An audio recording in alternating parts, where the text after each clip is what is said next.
If you're watching this, you're either a dungeon master who's having problems with one of your players and is looking for advice, or I'm afraid to say that you might be a problem player. Greetings gamers, I'm Anto, and today we're going to talk about one of the most discussed topics on the internet about being a dungeon master, and that is how to deal with someone that is a problem at your table. Problem players manifest in a lot of different ways. They might be the character at the table that insists on trying to steal from the party because that's what my character would do. Or they could be the player sat at the table on their phone who isn't paying any attention and is really bringing everyone out of the game. No matter how they manifest, I think most problem players fall into one of two main categories. Category number one is that they have different expectations of the game than you do. And category number two, well, they're just a wangrod. Let's start by talking about category one first, because I think that's the more common type of problem player. So what do I mean when I say that they have different expectations of the game than you do? Well, if you've got a player who loves D&D because they love rolling dice and killing monsters, well, it's no surprise that they would get bored during a campaign that's heavy with political intrigue and they'd resort to I stab the NPC. Your game isn't providing what they personally want from D&D. Similarly, you might have a player who loves D&D for the variety. They like going to different places, fighting different monsters and doing different things. Well, if you've got a grand campaign that follows the same story over the course of multiple real-world years, it's no surprise that that player is eventually going to start getting bored because what they want from the game is variety. Your first step in avoiding a lot of these situations is making sure to set the expectations of the player before you ever begin playing. In your campaign preface, which I've done a whole video on that you can see here, you want to talk about the kind of campaign you're going to run. You want to talk about tone, about setting, about the blend between RP and combat. Is there going to be more of one? Is it going to be a balance? Is your campaign going to be mostly political intrigue? Are you going to be doing different things every single week? These are the sort of things that you want to cover in your campaign preface to inform potential players the kind of campaign you're going to be running. Not everyone that likes D&D is going to like every campaign. Not everyone that you like is going to like your game, and that is okay. But it's important to set those expectations early. So if you want to play a really serious campaign where everyone takes it seriously, but someone wants to just turn up, roll some dice, have some fun, have a bit of a laugh, they're probably not going to mesh well in the world that you're trying to create. And the sooner that they know that that's not the world that you're going to be running, that that's not the game that they're going to be playing in, the sooner they can make the decision, well, do I want to be serious? Do I want to take this seriously? Or am I just looking for a bit of fun? In which case, this game isn't for me. And that is okay. Not everyone has to play in every game. If you've got a problem player at your table, your first step is to stop and think and calm down. Don't go in all guns blazing. Don't go in shouting at them, yelling at them, accusing them of things. Stop and think about whether or not their expectation from the game is different to the game that you're running. Think about whether the behavior that has made you think about whether this person might be a problem player is isolated. Is it only happening once or twice? Or has it become a regular problem?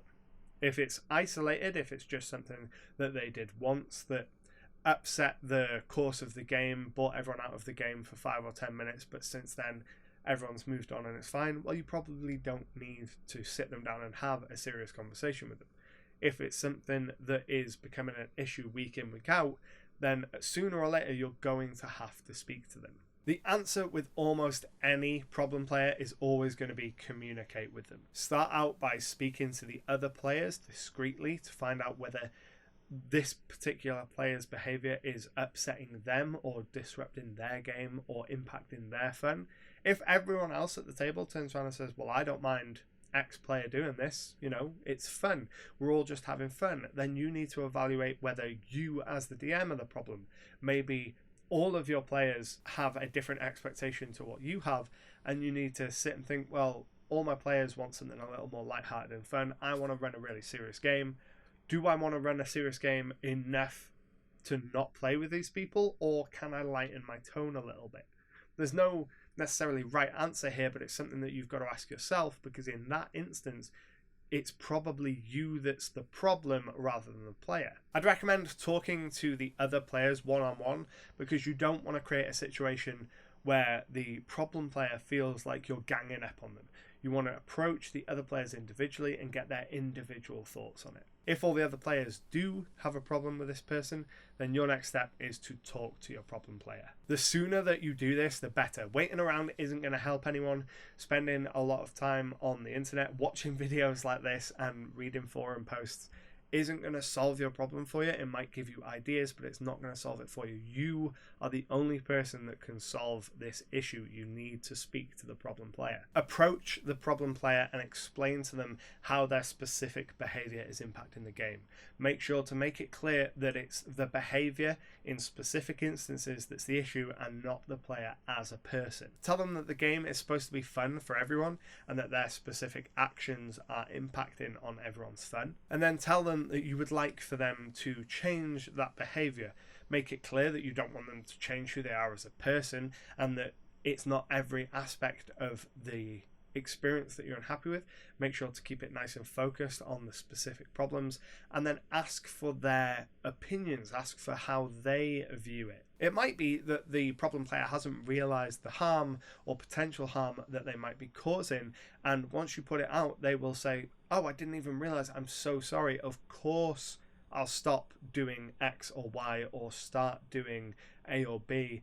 Of course I will, that's not a problem." In which case, happy days, everyone will be happy. But it might be a case that they want something from the game that's fundamentally different to what you are offering. Ask the problem player what they would like to see changed and make a note of it. At this point, you need to think about whether what the problem player would like to see is something that you would like to run. After all, you are the dungeon master. If you are not enjoying the game you're running, if you're not committed to running the game will fall apart. So make sure that you are happy to run what they would like to see, and then approach the other players. Again, approach them individually and say, "Look, I've spoken to this person.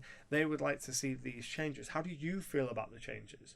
And get a consensus. If everyone agrees that yes, I'm happy to play those changes, and you as the Dungeon Master are happy to run them, then alter your game so that everyone has fun. In that case, it's not so much a problem player as a disconnect between your expectations and the player's expectations. But if all the other players turn around and say, "No, we're happy with how the game is running, we're happy with running the game the way it was pitched to us," then it's a different matter. And that's why I think it's so important to have a campaign preface document that sets out the kind of game you're going to run. Because if you've got a campaign preface, your players can say, "Well, this is the kind of game that you said you were going to run for us. This is the kind of game we came here to play."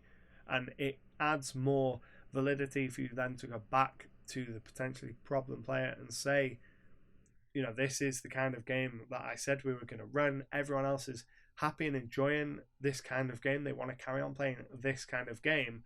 And then you need to ask them, "Are you happy to change your behavior or change how you're playing or alter what you're doing to fit this kind of game?" Then you need to go back to the problem player with that information and reach some sort of compromise.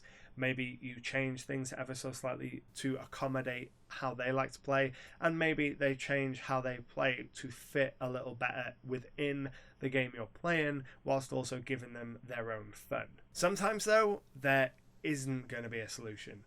You are going to reach an impasse with the player where they just fundamentally want something different than what you're offering. And if that's the case, then the best thing for everyone is for that player to go and find a different game. You shouldn't feel personally attacked for this. Again, not everyone enjoys every game. And if a player comes to you and says, "I think your game is boring," that doesn't mean that you are a terrible DM. It doesn't mean that you haven't created an interesting story. It just means that for that player, the game isn't offering what they want. And it's better for them to go find another group, find another game, and enjoy the game than stay stuck in your game miserable. Similarly, if the problem player just won't change how they play and is going to continue to disrupt, it's better for you to say to them, "Look, my game isn't for you. I think you should go and find someone else's game." Because if you keep a problem player, eventually it will destroy your group. It will destroy your game. Because as time goes on, the disruptions will get worse, the resentment will grow, and that can eventually lead to some really nasty arguments. So the sooner that you get in front of this and the sooner you reach a resolution, whether that's you changing your game, the player changing how they approach the game, or you parting ways, the better. If you think that the solution is not having that particular player at the table, you need to be fair but firm. Make it very clear that you're not attacking them as a person, that this isn't personal against who they are. It's purely a matter of expectations between them and yourself, and make sure they understand that what they want and what you want are different, and that them playing in the game isn't going to work. It will be a horrible conversation and you will feel awful, or you should feel awful afterwards, but it has to happen. And that brings us to the second type of problem player, which is the wangrod. Wangrods, true wangrods, just enjoy disruption. They enjoy impacting other people's fun. They enjoy their own fun above everyone else's. They like to troll. They like to get reactions out of people. And a true wangrod, a person that acts like this, is very, very difficult to turn into a valuable player at the table. You know your players better than I do, so it's up to you, unfortunately, to make that judgment call. I would suggest going through the process that you would if it was a case of different expectations anyway. Give the person the benefit of the doubt. Give that player the chance to change. Give yourself leeway to accommodate them to a degree. But if it's clear that it's a case of they are just a wangrod, then you need to get rid of them. There is a table for everyone, and there is a table where a wangrod can go and play maybe with other people like that, and they will have a perfectly good time. But that type of player, the player who just enjoys disrupting other people's fun and ruining other people's fun and puts their own fun above other people's, isn't someone that you're going to want at 99 out of 100 tables. And again, not every game is going to be right for every person. Not everyone that you know and like is going to work well in your D&D game. You might get on fantastically well with someone, invite them to play D&D with you, and it just not work. And that is okay. Not everyone fits in every game. Those are my thoughts on problem players. It all comes down to communication, and more communication. Make sure to be clear with everyone, get everyone's thoughts, and communicate as honestly and openly as possible, and you will probably have fewer headaches than you would otherwise. If you have any advice for how to deal with a problem player that isn't covered in this video, then post it down in the comments below so that we can all get some ideas. But until next time, happy gaming. If you're new here and like what you see, make sure to hit the subscribe button. I release new RPG related content every single week. And if you enjoy what I do here, consider supporting me on Patreon. You get access to behind the scenes video, early access to the regular videos, exclusive content, and a whole bunch more. And if you want to keep watching, I've got a couple of videos over there that you might enjoy. And until next time, happy gaming.